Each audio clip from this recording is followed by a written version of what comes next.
dengan keterangan dari saksi korban yaitu hubungan. Kalau Mbak sendiri tadi sudah sebagai saksi sendiri seperti apa Mbak dari sini? Lega sih, memang ada bersih tegang sedikit ya, tapi alhamdulillah lancar karena apa yang kita sampaikan tuh konsisten sesuai dengan fakta dan juga bukti-bukti yang kita berikan di BAP, jadi harusnya nggak ada masalah sih, lancar-lancar aja. Udah lega atau tambah kesel tadi jadinya setelah memberikan saksi? Lega, sangat kesel karena yang saya bingung itu tim lawyernya tuh baru muncul di sidang ketiga. Kemana aja di sidang pertama, kedua? Karena kan tahu saya mau datang dan banyak teman wartawan kan. Jadi maksud dan tujuannya tuh apa gitu. Sedangkan kita nunggu dari sidang pertama ya Bu. 27 Mei. 27 Mei, sidang 2 kedua. Juni, 2 Juni. hari ini 10 Juni. Sama tanggal 3 kemarin Iya, tanggal ya. 3 Juni dan 10 Juni. Iya, itu nggak datang, baru sekarang datang. Dan seperti yang tadi mungkin teman-teman saksikan juga di persidangan, beberapa statement yang disampaikan oleh tim kuasa hukumnya kan diputer-puter terus itu terus, padahal sudah saya sampaikan berulang kali bahwa yang saya permasalahkan itu adalah kontrak kerjasama dengan PO palsu, dengan purchase order yang diberikan oleh terdakwa ini, purchase ordernya itu palsu gitu loh, sehingga yang saya permasalahkan atau saya laporkan ke pihak yang berwajib tuh bukan hanya senilai uangnya saja, tapi purchase order dan dokumen-dokumen yang disertakan ke saya tuh semuanya palsu gitu. Kak tadi sempat dipermasalahkan juga soal kontraknya itu sendiri gimana sih Kak, dan juga jumlah uangnya? Ya, karena kan sebenarnya kontrak yang ditanyakan oleh tim kuasa hukumnya udah selesai ya Bu ya? Udah selesai dan saya tidak mempermasalahkan itu gitu. Take and give lah, namanya gua kasih duit, dia untung juga, saya untung juga. Kerjasamanya udah lewat batas waktunya ya Bu ya. Udah selesai artinya udah gitu. Jadi kenapa diputer-puter ke situ lagi gitu. Kamu sempat juga tadi meluapkan emosinya yang seperti itu. Gedek banget. Karena dari sidang awal ya Bu Iya, ya, dari sidang kemana awal. aja gitu loh. Lu datang, baru datang, terus sidang ke-1, 2, 3 lo nggak datang loh. Sidang keempat baru datang setelah saya hadir. Maksudnya gimana? Coba. Ya, maksudnya kan pengen diwawancarin temen-temen kan, tolong ya temen-temen jangan kasih panggung deh. Ya, orang-orang kayak gini tolong jangan kasih panggung, karena kalau udah bela yang salah ya itu namanya udah nggak bener gitu loh, ya kan? Karena kalau saya sih tadi yakin 1000% ya dengan kesaksian yang saya dan konsisten dan saksi-saksi yang saya hadirkan juga di sidang-sidang sebelumnya sangat-sangat konsisten dan sama jawabannya sesuai dengan bukti yang sudah diberikan gitu. Tapi jadi Pak berharap uang itu balik lagi. Berharap ya Mbak, namanya uang, cari duit kan susah ya gitu. Tapi kita pengen kasih hukuman yang setimpal lah gitu, supaya kan banyak ya kasus penipuan investasi bodong nih makin kesini gitu ya. Jadi buat pembelajaran juga buat penipu-penipu di luar sana ya, sebenarnya keadilan tuh masih ada lah gitu, misalkan kita mau usaha. Geram nggak sih Kak terdakwanya sendiri tidak dihadirkan, hanya lewat visual doang? Nah kemarin sih sebenarnya permintaan hakim udah untuk dihadirkan ya, tapi saya juga nggak ngerti. Untuk PN Barat memang menurut ketua pengadilan memang tidak ada untuk offline untuk sidang pidana. Jadi kalau teman-teman lihat nggak ada kan mobil tahanan, nggak ada.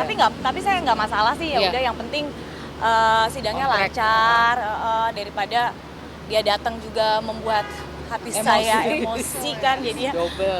Jadi udah yang penting sidangnya lancar aja. Lebih selektif mungkin memilih teman. Oh bukan lagi, kalau kalian lihat IG story saya cuma suami saya, anak saya, suaminya saya, anak saya. Itu aja. Udah itu aja, udah nggak ada lagi ya kan. Teman-teman yang mungkin kalau ada istilahnya teman yang selevel itu penting ya, karena biar tahulah mana posisi kita yang benar tuh ada di mana. Ngomongnya setelah ini katanya ada info akan ada laporan lagi, itu bener nggak sih buat yang terdakwa? Itu saya aja yang jelasin nanti ini karena kasusnya bukan cuma satu kan, berbeda, jadi biar tim lawyer saya aja nanti. Tawas nggak sih? Yang disampaikan total kerugiannya sesuai ini aja sih, sesuai yang kita laporin aja, total kerugian yang 6,2 itu. Iya. Nanti kita beresin ini dulu, karena kan kasusnya tuh satu-satu ya Mbak. Berbeda. Biar clear dulu. Jadi ini mungkin persidangan akan panjang sekali ya, akan butuh waktu bukan setahun lagi gitu ya, bisa lebih gitu. Jadi kita selesaiin yang nilai total kerugian saya dulu, baru habis gitu ada di perusahaan catering saya juga masih ada ya Bu. Iya, masih ada. Dan yang lain-lain lah gitu. Dengan orang yang Dari sama. suami juga ada kan? Dari suami saya juga ada. Berarti alokasinya untuk apa Kak? Yang 15 yang atau dari tabungan anak Kak? Ya untuk hidup sehari-hari dong. Untuk Masa depan. pendidikan anak, ya kan kita namanya kalau ditanya kenapa harus ikutan investasi kan udah kaya gitu. Pengusaha mana yang kalau ada duit didiemin aja di tabungan kan nggak ada ya. Kita pasti mau mengembangkan ya, namanya kita hidup semakin hari semakin mahal aja, ada aja kebutuhannya ya. Jadi saya sebagai pelaku bisnis juga kayak pengen muterin duit saya, cuma salahnya adalah ditempatkan di orang yang salah. Itu aja sih. Kak, terakhir ketemu terdakwa kapan dan berarti baru dengar lagi nih suaranya dan puas gak sih dengan jawabannya? Iya. Akhir Juli ya ketemu ya?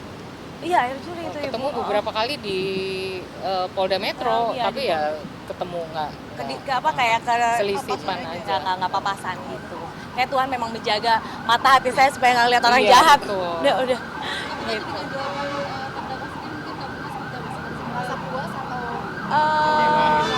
Ya tadi ya paling dia sebenarnya sih tadi terdakwa nggak banyak sanggahan ya. Muter-muter aja gitu, kayak dia bilang saya yang ganti revisi kontraknya. Bukan materi lah ya, bukan materi yang penting. Kalau materi kan dia nggak sanggah ya, tapi lebih kayak Bukan materi, rekomen doang lah, lebih ke arah komen. ya dia kayak coba muterin aja nih supaya nggak selesai lah sidangnya gitu aja gitu.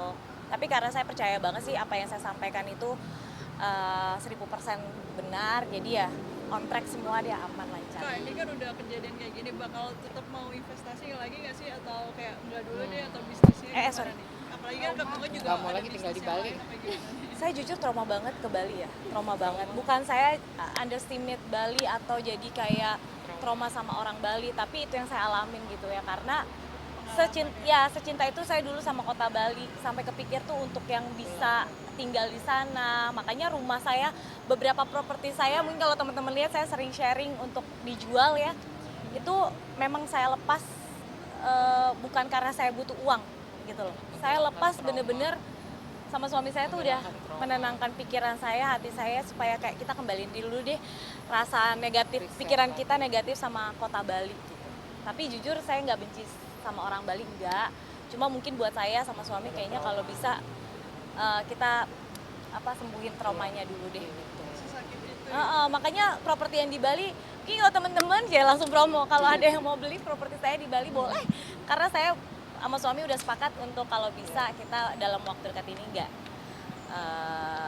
nggak ada urusan ke Bali kalau nggak urgent banget lah. Emang berapa kayak yang dijual? Ada properti saya, ada properti suami saya di sana. Balik lagi ya, bukan BU nih, karena beritanya entah kemana-mana, BU banget nih Bunga. Semua orang BU ya gitu, tapi saya bener-bener ngelepas properti saya di Bali dengan ikhlas, itu karena emang kita berdua pengen nenangin hati aja gitu, kayak ikhlas lah gitu. Totalnya berapa? Ada Berapa are? Are ya. Kalau di aku sih 700 are, 700 meteran. Kalau Iya, sama suami punya aku Bapak juga 600 nggak, juga. hampir 200 meter. Enggak, villa apa Masih rumah? tanah.